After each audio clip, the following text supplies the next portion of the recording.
ಶೀಲಾ ಶಂಕಿಸಿ ಪತ್ನಿಯನ್ನೇ ಕೊಂದ ಪತಿ. ಬೆಂಗಳೂರು. ಶೀಲಾ ಶಂಕಿಸಿ ಪತಿಯೇ ಪತ್ನಿಯನ್ನ ಕೊಲೆ ಮಾಡಿರುವ ಘಟನೆ ಬೆಂಗಳೂರಿನ ಅಮೃತಹಳ್ಳಿಯ ಗಂಗಮ್ಮ ಲೇಔಟ್ನಲ್ಲಿ ನಡೆದಿದೆ. ತರಕಾರಿ ಅಂಗಡಿಯಲ್ಲಿ ಕೆಲಸ ಮಾಡಿಕೊಂಡಿದ್ದ ಅಂಜಲಿ 20 ಮೃತ ಮಹಿಳೆಯಾಗಿದ್ದು, ಟ್ರಾವೆಲ್ಸ್ ಕಚೇರಿಯಲ್ಲಿ ಡ್ರೈವರ್ ಆಗಿದ್ದ ಆರೋಪಿ ರವಿಚಂದ್ರನನ್ನು ಪೊಲೀಸರು ವಶಕ್ಕೆ ಪಡೆದಿದ್ದಾರೆ.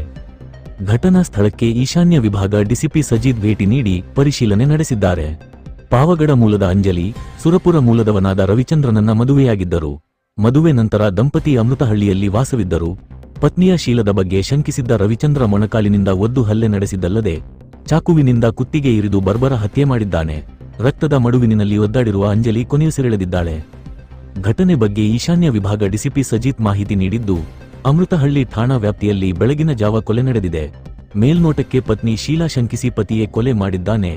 ಘಟನಾ ಸ್ಥಳಕ್ಕೆ ಪೊಲೀಸರು ಬಂದಾಗ ಅಂಜಲಿಗೆ ಇನ್ನೂ ಜೀವ ಇರುವುದು ಕಂಡುಬಂದಿದೆ. ಹೀಗಾಗಿ ಕೂಡಲೇ ಅಮೃತಹಳ್ಳಿ ಇನ್ಸ್ಪೆಕ್ಟರ್ ಅಂಬರೀಶ್ ಮತ್ತು ಸಿಬ್ಬಂದಿ ಆಕೆಯನ್ನ ಆಸ್ಪತ್ರೆಗೆ ದಾಖಲಿಸಲು ಯತ್ನಿಸಿದ್ದಾರೆ. ಆದರೆ ಗಂಭೀರವಾಗಿ ಗಾಯಗೊಂಡಿದ್ದ ಆಕೆ ಮಾರ್ಗ ಮಧ್ಯೆ ಮೃತಪಟ್ಟಿದ್ದಾಳೆ. ಅಂಜಲಿ ಮತ್ತು ರವಿಚಂದ್ರದದು ಎರಡನೇ ಮದುವೆ ಎಂಬ ಮಾಹಿತಿ ಇದ್ದು, ಆರೋಪಿಯ ವಿಚಾರಣೆ ನಡೆಸಲಾಗುತ್ತಿದೆ ಹೇಳಿದರು.